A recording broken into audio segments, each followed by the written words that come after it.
One important thing in leadership is just being able to be comfortable leading when you're leading people that are different from you or working with people that are just different from you in general. The leader's role in this is exceptionally important because if the leader's not practicing inclusive leadership, then everyone under them won't as well because going back to earlier discussions, people will do what you do, not what you say. Um, we talked earlier about how leadership is a process of being perceived by other people. That perception is really culturally defined. And so it's really important to understand what culture is. If your people's perception of you is going to be defined by their culture and by your culture. Consider first that there are lots of different cultures within a culture. If you take, for example, upstate New York, I'm from the Finger Lakes area, but if someone's from upstate, like up in like Potsdam or Lake Placid or Watertown, there's a different culture there. Or even from town to town, towns next door to each other even have different cultures, different traditions, different things that are important to them, different religions that are prominent in the area. And frankly, person to person, even culture becomes different because everybody has different things that affect who they are as a person. Different levels of diversity, basically, that make them who they are. You think of what makes up a culture, you think of the language, you think of the traditions, you think of holidays that they celebrate, you think of the people that are there. All these things play an important role in making a person who they are. And some of these things include race, ethnicity, gender, sexual orientation, ability level, age, religion. We'll be talking about each one of these on a more detailed level today, but culture and diversity are made up of those things. And so because each person within those things is different, it has their own culture then. And a person's culture and personality changes throughout their life as well, depending on these things and on their experience. So everybody's constantly in flux. So working with diversity and being an inclusive leader is something that is a dynamic thing. It doesn't ever stop. You're never done. You're always learning how to work with people that are different from you better, to be more comfortable around people that are different from you. If you think of culture like an iceberg, it's really the best way to look at it.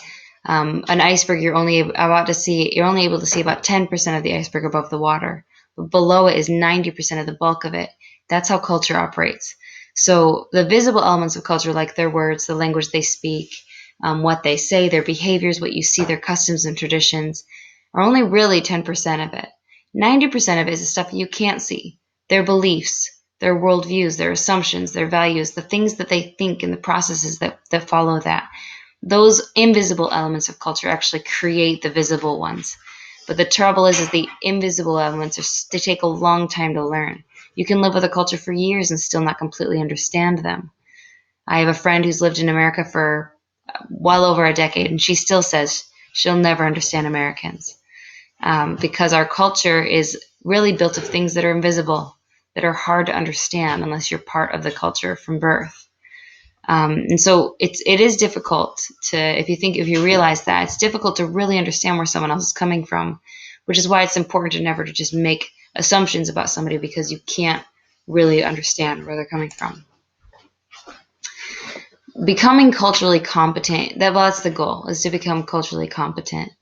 If you are going to be culturally competent, there's three different levels of that. There's awareness and sensitivity to your own values, really understanding where you are coming from, what your biases are, what your perceptions are, understanding other cultures that people have, and as well as being skilled in verbal and nonverbal communication so that you're able to really communicate with people.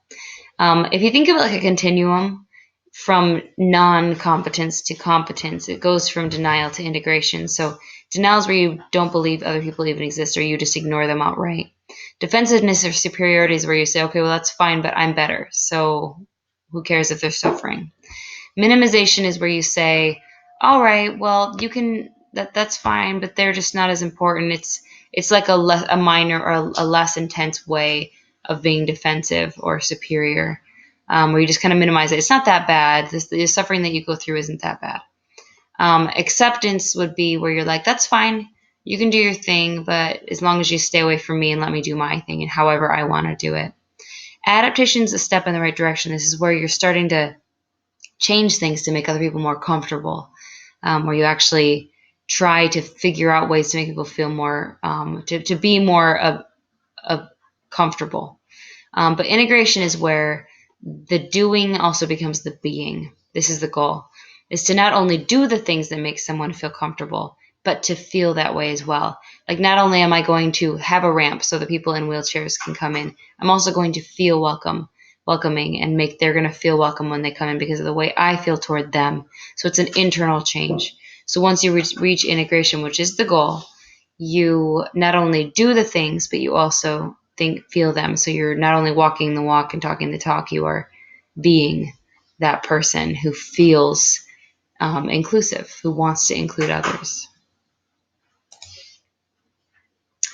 Assumption of similarity is kind of the idea that we assume everyone is like us, like us. If we take, for example, this excerpt from a short story. Close your eyes, she said. I did what I was told and closed my eyes. The breeze was blowing through my hair and the sound of the waves was so relaxing. I swear I wanted to doze off right then and there. She dragged me impatiently through the beach. I held her back so that I wouldn't trip, but I like walking on the sand. Now open them, she said. I did. Who's I? Now you're reading this short story, and really, frankly, this I could be anyone. Could be a male, could be a female, could be anybody of any age, any race, could be anybody, any even ability level. But we assume that this person, when we picture this in our head, we picture ourselves. That's kind of what the assumption of similarity is like. You assume people are like you. You assume that people's values, their likes, their dislikes, their assumptions, their behaviors are like yours. You just automatically assume that someone else wants to hear what you want to hear. It's the kind of the idea of the golden rule, where you do what you treat other people as you want to be treated, but you're not really taking them into consideration. Then you're only taking yourself into consideration, which isn't where we want to be. Assumption of similarity is something we have to combat. Instead of automatically assuming people like the same kind of music that we like, or they celebrate the same holidays that we celebrate, or that they like to be treated the way that we like to be treated, we instead try to consider that the fact that they're different, to get over the natural and easy to fall into assumption of similarity that we all naturally have. We'll continue this lecture on the next section.